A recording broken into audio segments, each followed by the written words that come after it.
Erin is also tracking some fire danger as well, and certain parts of the state are definitely at risk. Yeah, for sure, especially eastern and central Washington. It's a tough go of it for sure because those temperatures have been sitting in triple digits.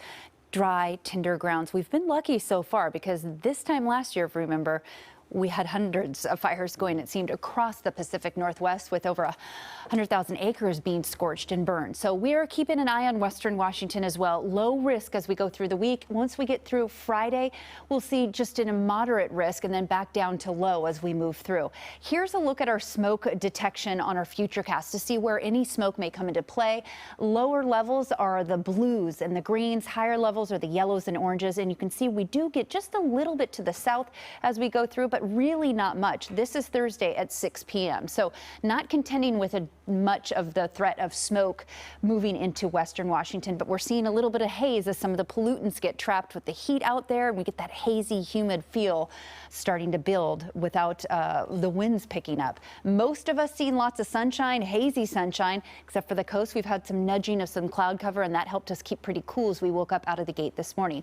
91 is where we went today. The record is 95, and we still have excessive heat warnings to talk about.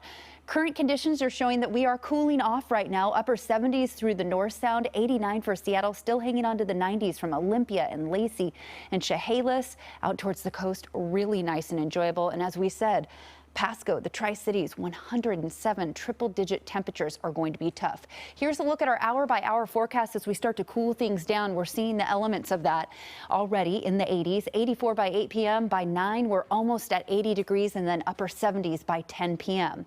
As I mentioned, that excessive heat warning sticks with us now and through Saturday into the weekend, extended for all of eastern Washington into portions of Idaho, down towards Portland as well, and even into the metro area from Snohomish, King, and Pierce counties. That is where the excessive heat warning is in effect, and that will stay in play. We also have those heat advisories. Just dangerous heat out there, folks, and the threat for heat-related illnesses rises. So make sure to stay hydrated and keep that sunblock handy. This is all happening because high pressure is sitting with us over the Pacific Northwest, and that's acting like a lid, just right over the top of us, almost like a hat, trapping everything in. You talk about that heat dome. When we get that dome over the top of us and we have that stagnant air, this is really what's keeping us warm and steady, and that will stay in that zone at least through the next several days as we roll through. Again, just want to detail out the heat alerts in these counties in western Washington.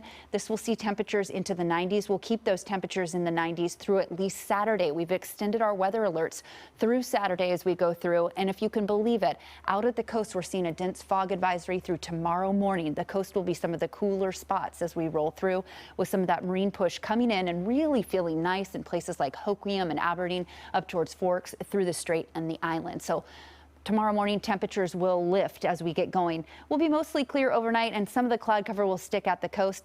But as tomorrow's forecast goes, we will see those temperatures cooler to the north, still feeling a little humid, hot, and muggy out there, but we'll go with about 92, 93 tomorrow in the Seattle area. And then once we look to the coast, cooler temperatures, the foothills and further east we go, we're going to see those temperatures really pushing the triple digits. Tonight, again, that cloud cover will push in, but our temperatures will soar to 92 tomorrow. Weather alert day extended through Saturday, low 90s again, and then we start to cool off, if you can believe it, into the 80s and into the 70s.